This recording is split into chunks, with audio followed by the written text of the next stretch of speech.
Hello, xin chào các bạn đã quay trở lại với review 5 phút.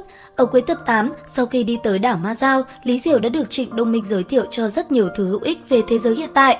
Và cũng trong hành trình tìm hiểu và khám phá của mình, Lý Diệu đã vô tình gặp được một cô gái rất nóng bỏng. Không chỉ vậy, cậu ấy còn được nàng mời gia nhập vào chiến đội của mình. Tuy vậy, Lý Diệu sau đó lại từ chối lời mời này và rời đi. Thời gian trôi qua, trong bong tàu rộng lớn, hàng ngàn thí sinh rất nhanh đã đi tới nơi và tập hợp đông đủ. Sau đó, ở trung tâm của khán đài, một vị tiền bối đã liền xuất hiện. Đây chính là Từ Hạo Nhiên, Chủ tịch Quốc hội Liên bang đã lên phát biểu vài điều về cuộc thi đấu ở tại Ma Dao đảo sắp tới. Tiếp theo, sau khi bài phát biểu kết thúc, cánh cửa đi tới Ma Dao đảo cũng chậm chậm mở ra trước sự háo hức và mong chờ tới từ rất nhiều thí sinh. Và cuối cùng, khi cánh cửa kia biến mất, mọi người cũng bắt đầu tiến lại gần hơn và nhìn xuống phía dưới của mình.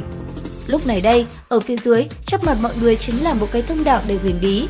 Nhìn thấy nó, có rất nhiều thí sinh vì sợ hãi mà không dám bước xuống. Tuy vậy, cũng rất nhanh đã có những tinh anh lao xuống dưới để gây ấn tượng trong cuộc thi tuyển lần này, trong đó có cả Lý Diệu. Dần dần, ở cuối thông đạo, một cảnh tượng hùng vĩ cũng dần dần xuất hiện. Trước mắt mọi người chính là khu rừng sương mù vô cùng yên tĩnh. Tuy vậy, ở phía xa xa, những vệt ánh sáng từ trên không trung đã dần xuất hiện. Lúc này đây, ở phía xa chính là thân ảnh của Lý Diệu, cậu ấy như một mũi tên lao nhanh xuống phía dưới. Nhưng theo đó, một vệt ánh sáng cũng xuất hiện tạo thành một bước đệm để Lý Diệu an toàn đáp xuống mặt đất. Lúc này đây, ngay khi đáp xuống nơi này, chỉ ngơ ngác một hồi, Lý Diệu sau đó đã liền lao nhanh đi trong khu rừng rậm. Và rất nhanh, một con yêu thú đầu tiên đã liền xuất hiện và tấn công Lý Diệu. Tuy vậy, chỉ trong khoảng thời gian ngắn, Lý Diệu đã liền tung một cú đá và hạ đo ván nó. Thế nhưng, mối nguy hiểm đối với Lý Diệu vẫn chưa kết thúc, bởi vì ngay sau đó, ở phía xa, một con vượn ba mắt đã xuất hiện và cất lên những tiếng gầm thét. Và rồi, chỉ trong giây lát, nó đã liền lao về phía Lý Diệu và tấn công cậu ấy. Lúc này đây, một cuộc chiến đã nổ ra. Trong một đòn va chạm mạnh mẽ, con vượn kia đã đấm bay Lý Diệu ra xa. Thế nhưng, cậu bạn Lý Diệu rất nhanh nhẹn. Bay người lên không trung, cầm chiếc dao găm trong tay, cậu ấy đã cắm thẳng lên đỉnh đầu của con quái thú kia, khiến nó ra đi nhanh chóng. Chưa hết, ngay sau đó, Lý Diệu còn tiếp tục hạ thêm một con đại bàng khổng lồ. Bởi vậy, thứ hạng của cậu ấy cũng tăng lên rất nhanh chóng. Thế nhưng trong lúc Lý Diệu bất cẩn, ở phía xa, một mũi tên đột nhiên lao nhanh tới. Sau đó, khi nó phát nổ, đã khiến Lý Diệu bay ra xa, thân thể của cậu ấy cũng bị đập vào một gốc cây gần đó.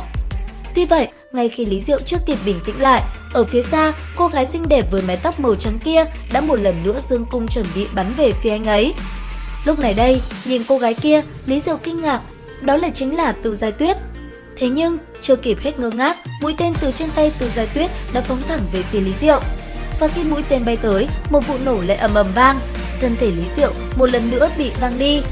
Tuy nhiên, lần này cậu ấy lại không bị thương tổn gì và rất nhanh đã chạy thoát khỏi sự truy đuổi của cô nàng kia.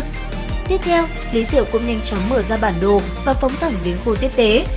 Lúc này đây, ở tại một nơi xa, trong đại quan chiến viện, chứng kiến chuyện này, một ông lão giống như một nhà bác học cùng cô gái áo có tên Đinh Linh Đang vẫn đang chăm chú quan sát nhất cử nhất động của Lý Diệu. Hiển nhiên, cậu nhóc này đã làm bọn họ chú ý tới. Quay trở lại với Lý Diệu, rất nhanh, khu tiếp tế cũng xuất hiện trước mắt của cậu ấy và không một chút chậm trễ, Lý Diệu cũng nhanh chóng đi vào bên trong. Sau đó, dùng con mắt bổ trợ quan sát một hồi, cuối cùng Lý Diệu cũng tìm được món đồ mà mình cần dùng. Và ngay lập tức, cậu ấy liền mở cái hộp đó ra. Sau đó, bàn tay cậu ấy tự như một tia chớp, rất nhanh nó đã liên tục huyễn hóa ở trong không trung. Nhưng theo đó, từng khấu kiện của một kiện vũ khí cũng dần dần được cậu ta giáp lại. Chứng kiến chuyện này, ở trong đại quan chiến viện, Đinh Linh đang cùng với ông lão kia vô cùng bất ngờ và cảm thấy khó hiểu, không biết cậu nhóc này đang làm cái gì. Thế nhưng, chỉ trong tích tắc, Lý Diệu đã cho họ câu trả lời khi những khấu kiện kia đã dần liên kết lại với nhau. Và rồi cuối cùng, khi nó hoàn toàn liên kết lại, một thanh chiến đao sấm sét đã liền xuất hiện trước mắt Lý Diệu. Đến đây thì cũng hết tập 9 Tinh vực 4 vạn năm. Xin chào và hẹn gặp lại các bạn ở những video tiếp theo.